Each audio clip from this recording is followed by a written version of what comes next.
There's some new research out from Reporters Without Borders, and it details the situation with media freedom around the world. And we have bad news.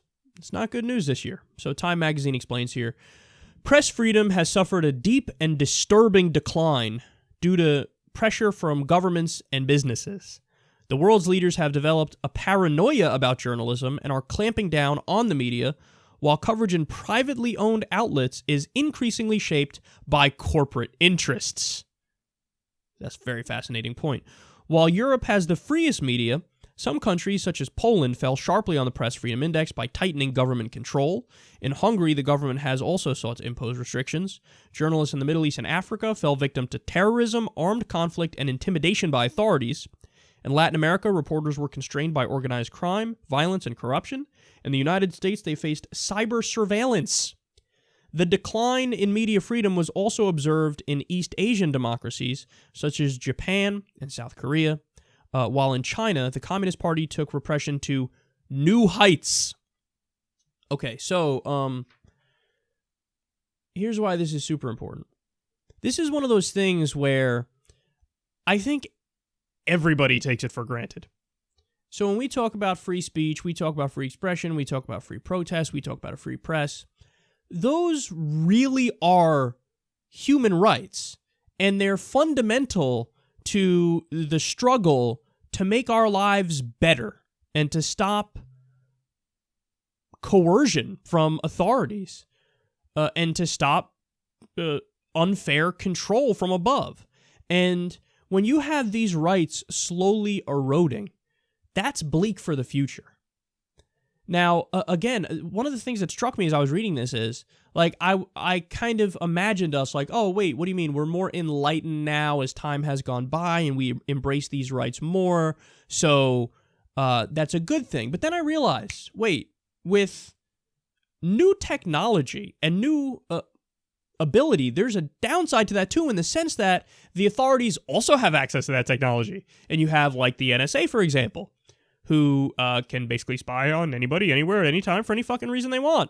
And they have a court to give them a fucking rubber stamp, the FISA court, and there's virtually no controls on them whatsoever. So actually, in a weird way, we may have rolled the clock back on press freedom and freedom of expression the more time has gone by. You wouldn't think that's the case. You'd think as time goes by, we become more enlightened and we embrace these rights more.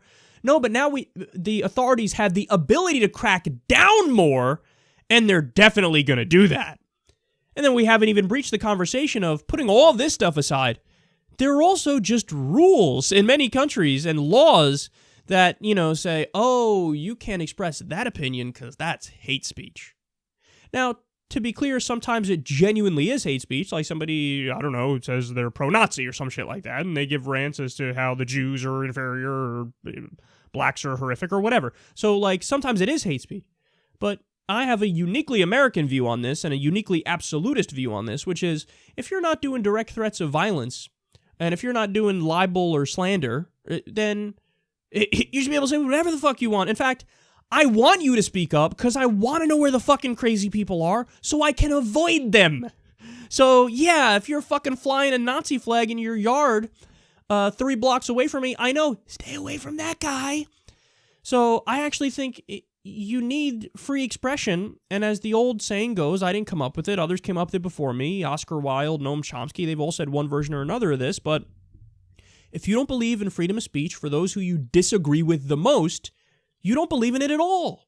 The whole point is it's supposed to protect odious opinions. You don't need freedom of speech so somebody can come out and say, apple pie is delicious, rainbows are pretty, aren't puppies great? Yeah, we all agree!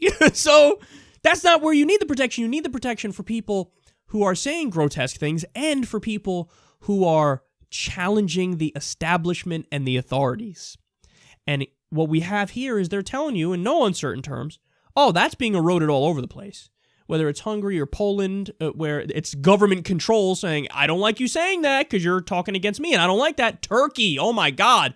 Erdogan's been cracking down left and right. There is no free press or free speech in Turkey. Or again, like they said, corporate interest too. And that manifests itself in interesting ways in the U.S. So again, oftentimes you get major corporations only hiring reporters and journalists who they know are not going to rock the boat and not going to challenge the establishment. Because if you hire those people, you don't have to worry about what they say on air because you know they're going to do your bidding and they're not going to challenge power.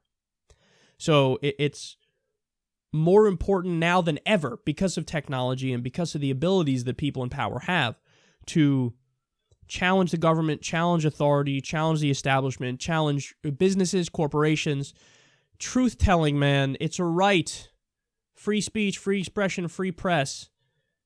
Don't lay down and let them take it away from you. It's one of the most important ones, and it's one of the ones that we most take for granted.